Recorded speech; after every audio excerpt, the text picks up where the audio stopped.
नमस्कार, मैं हूं प्रीता उपाध्याय दीक्षित और बंसल न्यूज़ की खास पेशकश लक्ष्य में आप सभी का स्वागत है। अगर आप भी अपने करियर को सुनिश्चित करना चाहते हैं तो ये कार्यक्रम आपके बहुत काम का है, क्योंकि हमारे इस प्रोग्राम में एक्सपर्ट करेंगे आपका मार्गदर्शन और बनेंगे लक्ष्य हासिल करने में आपके मददगार।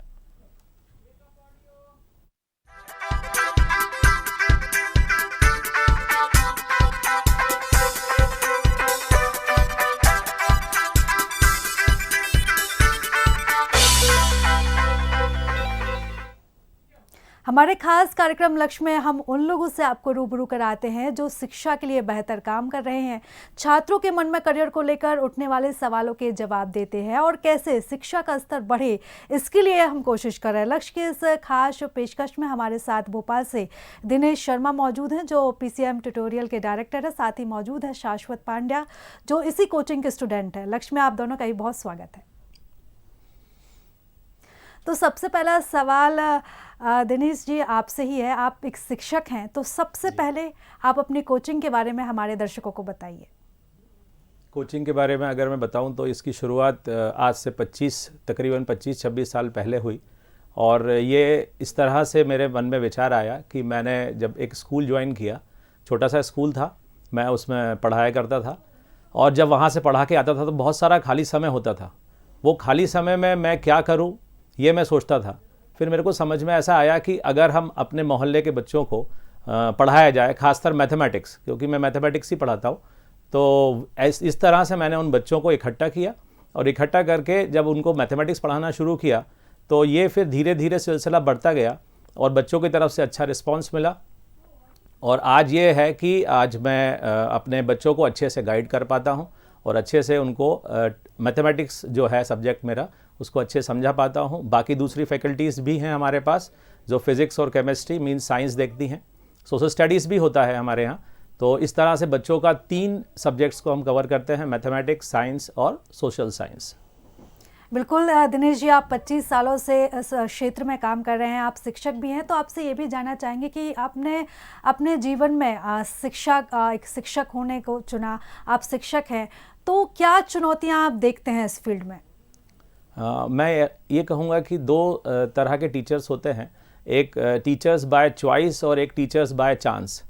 तो मैंने तो इस प्रोफेशन को इसीलिए चुना क्योंकि मैंने ये देखा कि जितना सेटिस्फैक्शन बच्चों को पढ़ा करके, बच्चों को समझा करके या उनका मार्गदर्शन करके मिलता है, उतना सेटिस्फैक्शन मुझे लगता है और किसी जॉब में नहीं है।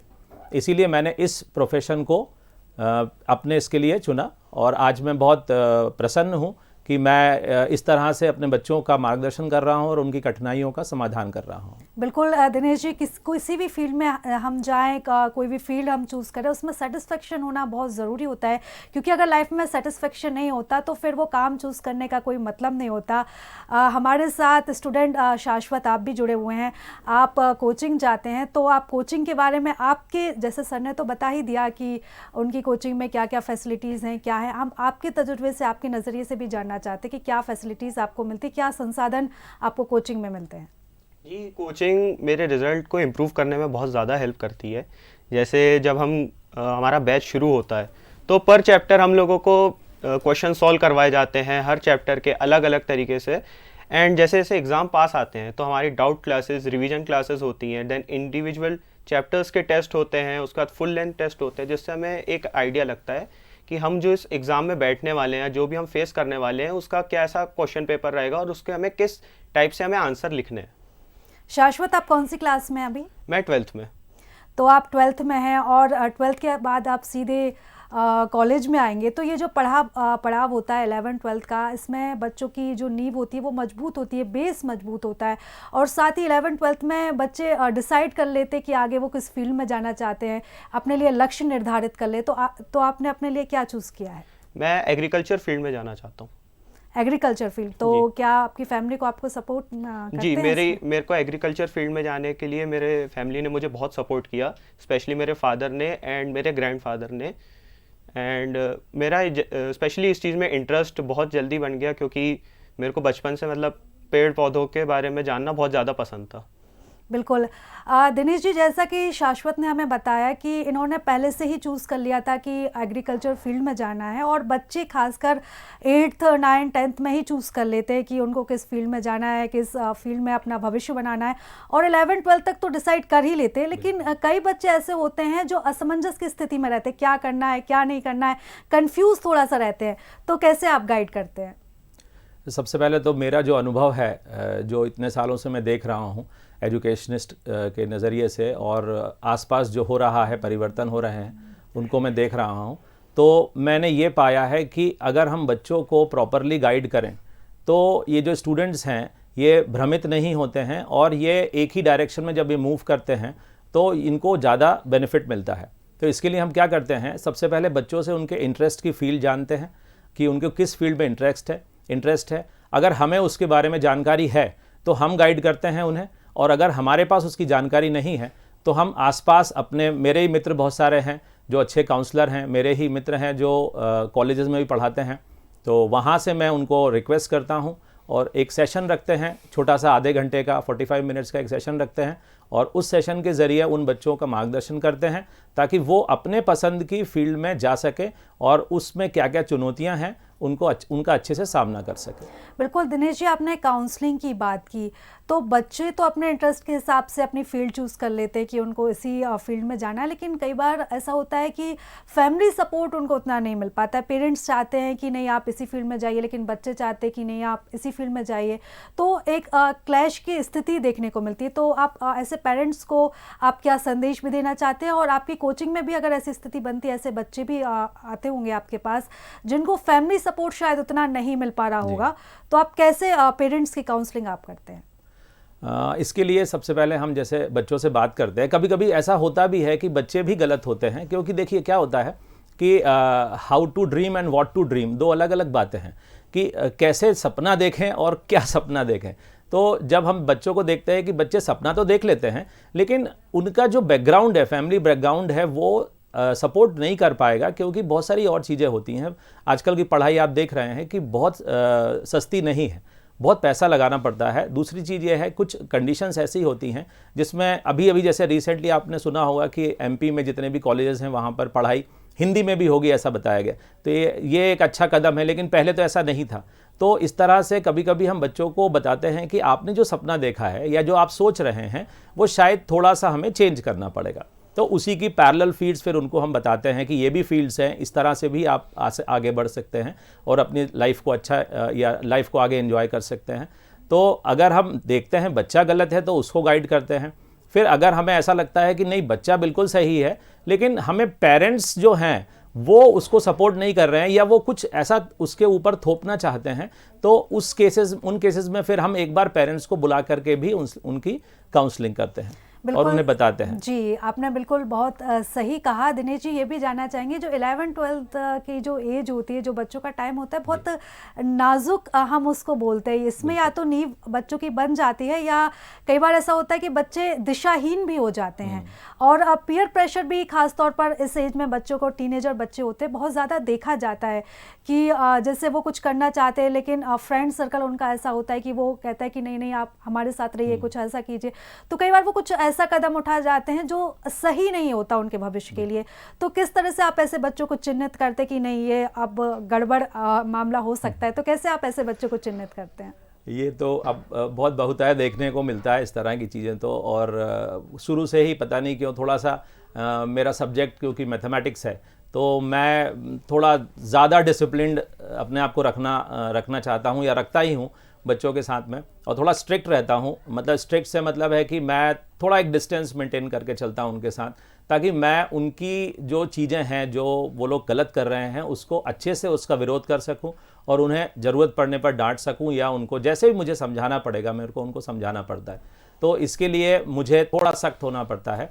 तो अगर कोई बच्चा मेरा मतलब पाथ से डाइवर्ट होता है, थोड़ा सा कंफ्यूज होता है, या मैं देखता हूं कि वो गलत लोगों की संगत में जा रहा है, तो जैसे मुझे इसकी जानकारी मिलती है पूरी शिद्दत के साथ, पूरी ईमानदारी से मैं उस बच्चे की काउंसलिंग करता हूं, उसको उसके फैमिली बैकग्राउंड के बारे में समझाता हूं, उसको हर तरह से हर दिशा में इस चीज़ के नुकसान को बताते हुए मैं चाहता हूं कि वो जल्दी से जल्दी अपने जो डाइवर्टेड पाथ है उससे अपने पाथ पर आ जाए और अपने भविष्य को जल्दी से जल्दी उज्जवल बना सके। बिल्कुल दिनेश जी, सही कहा आपने कि शिक्षक को कभी कभी जितना नरम भी होना चाहिए उतना सख्त भी होना चाहिए, जिससे बच्चे हमेशा सही दिशा में चले। शाश्वत हमारे साथ जुड़े। शाश्वत, ये सवाल मैं आपसे भी करना चाहूँगी कि जो स्टूडेंट लाइफ होती है इसमें काफ़ी चैलेंजेस होते हैं। अपने करियर पे फोकस करना होता है, एजुकेशन पे फोकस करना होता है, फैमिली, फ्रेंड्स, बहुत सारी चीज़ें होती हैं और इस समय कहीं ना कहीं एक सबसे ज़्यादा ज़रूरी होता है हेल्थ पर भी फोकस करना होता है, क्योंकि आप स्कूल भी जाते हैं, कोचिंग भी जाते हैं, तो आप कैसे अपने हेल्थ और अपनी पढ़ाई को कैसे आप मेंटेन करते हैं दोनों को? इन चीज़ों को मेंटेन करने के लिए सबसे पहले आपको एक टाइम टेबल बनाना होता है एंड आपको खुद से आपको ये सोचना होता है कि मेरे को कम से कम टाइम जो है दूसरी चीज़ों को देना है जिसका इंपॉर्टेंस कम है, या फिर टाइम वेस्टेड जो है वो बहुत ज़्यादा कम आपको रखना पड़ता है। सेकेंडली, इस चीज़ में आपकी फैमिली भी बहुत ज़्यादा सपोर्ट करती है। जैसे कई बार अगर हम टाइम वेस्ट कर रहे हैं तो वो भी हमें बताते हैं कि आप ये ना करें, आप कुछ काम करें अपना, या फिर कोई फिजिकल एक्टिविटी करें। तो इसलिए आपको एक टाइम टेबल बनाना चाहिए और उसको पूरी तरह से फॉलो करना चाहिए। बिल्कुल। और शाश्वत, ये सवाल मैं आपसे करना चाहूँगी कि अब एग्ज़ाम बिल्कुल करीब आने को है, सर पर ही एग्ज़ाम है, तो किस तरह से आप तैयारी अभी कर रहे हैं? अभी मेरा जैसे तैयारी जो है वो मैं कंटिन्यूसली पढ़ाई कर रहा हूँ, रिवीजन कर रहा हूँ एंड जो सैम्पल पेपर्स आते हैं मैं उसको भी सॉल्व करता हूँ। एंड जो दूसरी चीज़ें हैं जैसे खेल कूद हुआ या फिर फ़ोन यूज़ करना हुआ, उसका टाइम मैंने बहुत ज़्यादा कम कर दिया है। एंड कॉन्स्टेंटली फिजिकल एक्टिविटी मैं ज़रूर करता रहता हूँ, क्योंकि अगर बॉडी हेल्दी रहेगी तभी आपका माइंड हेल्दी रहेगा एंड तभी आपका पढ़ाई पे कंसंट्रेशन रहेगा। बिल्कुल शाश्वत, क्योंकि बॉडी का सही होना ज़रूरी होता है, क्योंकि अगर बॉडी साथ में नहीं देगी तो पढ़ाई कहीं ना कहीं इससे प्रभावित होती है। दिनेश जी, मैं आपसे सवाल करना चाहूँगी कि ऑनलाइन क्लासेस का ज़माना है, हर चीज़ ऑनलाइन है और कोरोना काल के बाद हमने देखा कि पूरी एजुकेशन ही है वो ऑनलाइन मोड पर आ गई है, तो अब आप इसको कितना महत्वपूर्ण मानते हैं? देखिए, शुरू में तो बहुत दिक्कतें हुई जब कोरोना काल से शुरू हुआ था, हमें कहा गया ऑनलाइन क्लासेस लेने के लिए और मैंने बड़ा विरोध भी किया, क्योंकि मैं ऐसा समझता हूँ, ये मेरा अपना विचार है कि ऑनलाइन क्लासेस जो हैं वो उतनी इफ़ेक्टिव नहीं हैं जितनी इफ़ेक्टिव हमारी ऑफलाइन क्लासेस रहती हैं। ऑनलाइन क्लासेस के अपने अलग अलग डिसएडवांटेजेस हैं और उनमें सबसे बड़ा डिसएडवांटेज ये है कि हम बच्चों के साथ फिज़िकली कनेक्ट नहीं रहते हैं। दूसरा ये है कि हमारा बच्चा उस समय क्या कर रहा है इसके बारे में हमें जानकारी नहीं मिलती है। तीसरा, जो असेसमेंट होता है वो भी एकदम प्योर नहीं होता है, हमें नहीं मालूम वो असेसमेंट उसने ईमानदारी से दिया है या किसी और दूसरे मोड या ऐप की मदद से दिया है।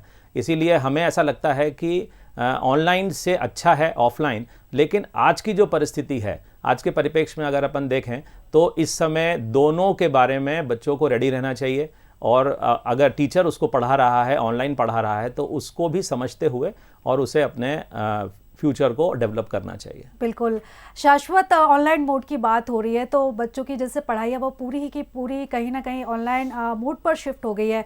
तो कई बार बच्चे ऑनलाइन पढ़ाई का बहाना तो करते हैं, लेकिन कहीं ना कहीं वो सोशल मीडिया के इसी दौरान उनको लत लग जाती है।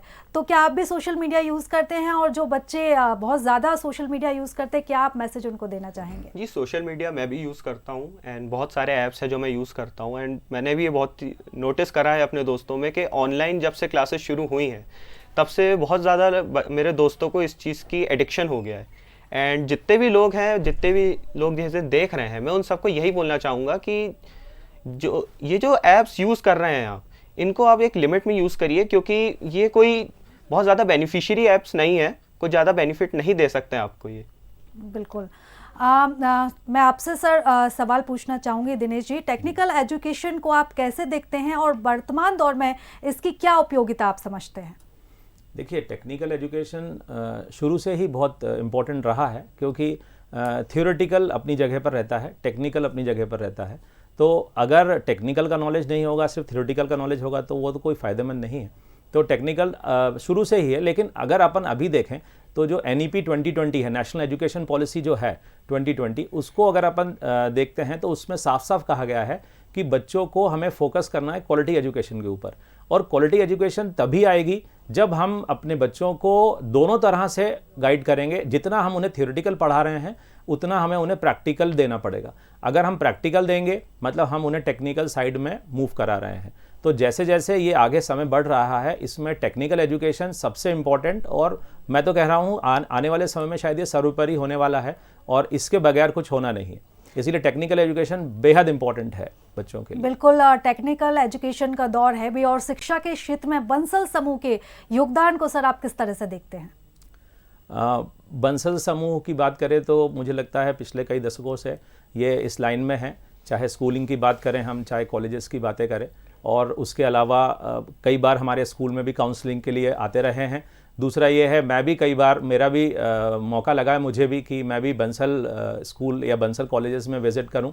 एज ए जज एक बार मुझे बुलाया गया था, तो मैं वहाँ गया। जब मेरे पास समय था, क्योंकि उस दिन काफ़ी समय था, तो जिन्होंने मुझे इनवाइट किया था उनसे मैंने कहा कि हमें ये कॉलेज घुमाइए एक बार। तो उन्होंने जब मुझे दिखाया तो मैंने पाया कि छोटी छोटी चीज़ों पर बंसल समूह जो है ध्यान रखता है, छोटी छोटी बातों का ध्यान रखता है बच्चों की। अगर वो बच्चों को अपने कॉलेज में पढ़ाने बुला रहा है तो ये नहीं कि सिर्फ वो उन्हें पढ़ा रहा है। मैंने देखा वहाँ पर बच्चों के लिए सब तरह के अम्यूज़मेंट पार्क, जैसे अपन कहें, या अपन एंटरटेनमेंट के लिए जो भी प्लेग्राउंड्स रहते हैं, वो चाहे इंडोर स्टेडियम, हर चीज़ वहाँ पर हमने देखी। और हमें लगा कि नहीं, ये एक ऐसा समूह है जो बच्चों के लिए प्रैक्टिकली अगर हम देखें या टेक्निकल पॉइंट ऑफ व्यू से देखें तो बच्चों को ज़्यादा स्ट्रॉन्ग बना रहा है। और मैं सपोर्ट करता हूँ कि ये समूह और ग्रो करे और आगे और बच्चों को इससे फ़ायदा मिले। बिल्कुल, बंसल समूह जो है वो लगातार शिक्षा के क्षेत्र में बेहतर काम कर रहा है, और आप जैसे शिक्षक लगातार सुझाव देते रहते हैं। इसके बाद आपके सुझाव जानने के बाद बंसल समूह लगातार उन पर काम भी करता है, उन सुझावों पर काम करता है। शाश्वत, टेक्निकल एजुकेशन में बंसल समूह की आप किन नीतियों को पसंद करते हैं? जी, बहुत सारी नीतियां हैं। जैसा अभी सर ने बताया कि वहाँ पे फिजिकल एक्टिविटीज़ एंड स्पोर्ट्स पे बहुत ज़्यादा ध्यान दिया जाता है। एंड पर्सनली मैंने भी ये चीज़ देखी है कि इंजीनियरिंग की हर ब्रांच की वहाँ पे एक स्पेशल लैब है जो कि काफ़ी ज़्यादा अच्छी है, वहाँ के डिवाइसेस काफ़ी अच्छे हैं, एंड वहाँ की फैकल्टी बहुत ज़्यादा सपोर्टिव है, एंड वहाँ के जो लोग हैं वो आपको प्रॉपर तरीके से गाइड करते हैं, जो कि मेरे को बहुत ज़्यादा अच्छा लगता है। जी दिनेश जी, मैं आपकी तरफ आना चाहूँगी और आपसे सवाल पूछना चाहूँगी कि जैसे कि मैंने अभी जिक्र किया था कि 11th-12th वाला जो समय होता है वो काफ़ी चैलेंजेस होता है, बच्चों को काफ़ी स्ट्रेस होता है। तो शाश्वत ने तो बताया कि किस तरह से वो अपना स्ट्रेस दूर रखते हैं, कैसे अपनी जो पढ़ाई है वो कैसे मेंटेन करते हैं, हेल्थ का कैसे ध्यान रखते हैं। मैं आपसे भी ये सवाल पूछना चाहूँगी क्योंकि एक शिक्षक जब बेहतर मानसिक स्थिति में रहेगा तो वो बहुत अच्छे से बच्चों को शिक्षा दे पाएगा। तो आप एक साथ इतने सारे बच्चों को पढ़ाते हैं और 25 सालों से आप बच्चों को पढ़ाते आ रहे हैं, तो आप कैसे अपने आप को मेंटली फिट रखते हैं, कैसे आप अपने आप को स्ट्रेस से दूर रखते हैं? अपने आप को स्ट्रेस से दूर रखने के लिए सबसे पहले तो जिसे कहते हैं कि उलझना नहीं चाहिए। तो मेरा शुरू से ही ये एक मोटो रहा है, मैंने हमेशा अपने आप को इन चीज़ों में कभी मैं उलझता नहीं हूँ। मतलब ऐसा नहीं, इन्वॉल्वमेंट एक अलग चीज़ है, और लोग क्या है ना, उलझते हैं, ज़बरदस्ती आर्गूमेंट करते हैं या ज़बरदस्ती चीज़ों में फंस जाते हैं। तो मैंने ये माना है कि अगर आपको तरक्की करना है तो सबसे पहली चीज़ तो ये है कि आपको कहीं रुकना नहीं है, क्योंकि रुकने वाला व्यक्ति तरक्की नहीं कर सकता। और जो ज़्यादा उलझेगा, ज़्यादा आर्गूमेंट करेगा या ज़्यादा इस तरह से मतलब दूसरी नेगेटिव एक्टिविटीज़ में इन्वॉल्व होगा, वो आगे डेवलपमेंट नहीं कर सकता। इसीलिए पहली चीज़ तो यह है कि मैं अपने आप को बहुत इन चीज़ों से दूर रखता हूँ। दूसरा ये है कि मैं एक पिछले 26 साल से मैं एक संस्थान से जुड़ा हूँ, मैं वहाँ पर शिक्षक हूँ महर्षि विद्या मंदिर में। तो वहाँ पर हमें ट्रांसेंडेंटल मेडिटेशन बताया जाता है, 2 टाइम हमें करने को मिलता है, मॉर्निंग में और इवनिंग में 20-20 मिनट का। तो मैंने ये देखा कि मेडिटेशन बच्चों के लिए बहुत इंपॉर्टेंट है। मेरा खुद का मानना है कि जो एग्रेशन था पहले बहुत ज़्यादा, मेरे को पहले बहुत गुस्सा आया करता था या मैं बहुत ज़्यादा चिड़चिड़ा था कहूँगा। तो धीरे धीरे मैंने क्या देखा कि जब मैंने मेडिटेशन रेगुलरली किया तो मुझे उससे काफ़ी फ़ायदे हुए। तो मैं अपने बच्चों को भी इन चीज़ों के बारे में बताता रहता हूँ समय समय पर, और मुझको तो फ़ायदा मिला ही है, और ताकि उनको भी फ़ायदा मिले और वो भी इससे लाभ ले सकें। तो दूसरा ये है कि मेडिटेशन समय समय पर मतलब या रेगुलरली हमें मेडिटेशन करना चाहिए। तीसरा ये है कि हमें रीडिंग हैबिट्स डालना चाहिए, क्योंकि मैं देख रहा हूँ आजकल बच्चे मोबाइल से ही पढ़ते हैं, कुछ भी होगा पढ़ने के लिए तो मोबाइल है उनके पास में। लेकिन मेरा ये मानना है कि जब हम बुक हाथ में लेकर के पढ़ते हैं तो उसका एक अलग इम्पैक्ट आता है। बुक से रीडिंग करने से जो रीडिंग हैबिट है हमारी वो इम्प्रूव होती है, नए नए शब्दों से हम वाकिफ़ होते हैं। और दूसरा ये है कि हमें एक लैंग्वेज में कमांड आती है, जिस तरह से कभी भी हमें कहीं बोलने का अगर मौका मिले तो हम अच्छे शब्दों का प्रयोग करके और फिर हम वहाँ पर क्या बोलते हैं उसको, अपन उसमें पार्टिसिपेट कर सकते हैं। तो वर्ड्स का चयन अच्छा हो जाता है। रीडिंग हैबिट्स या स्टोरी रीडिंग, ये भी अपने बच्चों को हमें बताना पड़ता है। वो करने से भी हम लोग ये है कि हमारा ब्रेन जो है वो बहुत संतुलित रहता है और उससे हमें आगे और भी फ़ायदे होते हैं। बिल्कुल दिनेश जी, आखिरी में आपसे एक संदेश लेना चाहते, बहुत से ऐसे दर्शक होंगे जो शिक्षक होंगे, स्टूडेंट होंगे, तो आप क्या संदेश उनको देना चाहते हैं? 12th के बाद वो किस क्षेत्र में जाए जहां पर उनको जॉब सिक्योरिटी मिले? क्या संदेश आप दर्शकों को देना चाहते हैं? मैं तो बस बच्चों से यही कहना चाहूँगा कि अपने आप को, अगर आप सपना आज देख रहे हैं तो ऐसा सपना देखें, क्योंकि अब्दुल कलाम जी ने भी कहा था कि सपने ऐसे देखें जो आपकी नींद उड़ा दें। सोते हुए सपने तो सभी देख लेते हैं, तो मेरा भी आप लोगों से यही कहना है कि आप ऐसे सपने देखें जिनकी तैयारी में आप आज से लग जाएं, क्योंकि मेरा ये मानना है कि अगर आप 12th के बाद कुछ करना चाहते हैं तो उसकी नींव जो है वो 9th क्लास में रखनी पड़ेगी। आपको 9th क्लास से आपको शुरू करना पड़ेगा, क्योंकि सही समय 9th क्लास है। अगर आप ऐसे सोचेंगे कि क्योंकि बड़े सपने देखने के लिए हमें ज़्यादा समय लगता है उसको देखने के लिए, और उसमें ज़्यादा समय के साथ साथ बच्चों को ज़्यादा मेहनत भी करनी पड़ती है, तो अगर आप आज से तैयारी करेंगे तब जाकर के आप उन सपनों को पूरा कर पाएंगे। इसीलिए मेरा सभी बच्चों से अनुरोध है कि वे लोग सोशल मीडिया या मोबाइल मिनिमम टाइम में रखें, ज़्यादा से ज़्यादा समय जो है वो अपना पढ़ाई पर दें, फोकस करें और अच्छे गाइडेंस लें। बहुत सारे वीडियोस हैं, अच्छे वो वीडियोस भी देख सकते हैं, वो बुक्स भी पढ़ सकते हैं। कहने का मतलब यह है कि अपने दिमाग को बिल्कुल क्रिस्टल क्लियर रखें, जो उन्हें करना है उस डायरेक्शन में वो आगे बढ़ें। बिल्कुल दिनेश जी, सही कहा आपने कि जितना बड़ा लक्ष्य होता है उसको हासिल करने के लिए उतने ही कड़े और उतने ही बड़े प्रयास करने पड़ते हैं। शाश्वत, आप क्या संदेश देना चाहेंगे जो स्टूडेंट्स आपको देख रहे हैं? जी, मैं एक ही संदेश देना चाहूँगा कि आप अपनी पढ़ाई पे फोकस करें एंड अपना जो सेल्फ कॉन्फिडेंस है वो कभी गिरने ना दें। अपना माइंडसेट इस तरह से रखें कि कोई भी एक्सटर्नल चीज़ आपको डाइवर्ट ना कर सके एंड जो फोकस है आपका वो एक जगह पे रहे। बिल्कुल, बहुत धन्यवाद हमसे जुड़ने के लिए दिनेश जी, आपका भी और शाश्वत आपका भी। उम्मीद है दर्शक जो हमारे देख रहे होंगे उनको बहुत कुछ सुझाव मिला होगा। बहुत बहुत धन्यवाद आपका। तो आज के लिए बस इतना ही। ताज़ा अपडेट के लिए जुड़े रहिए बंसल न्यूज़ के साथ। नमस्कार।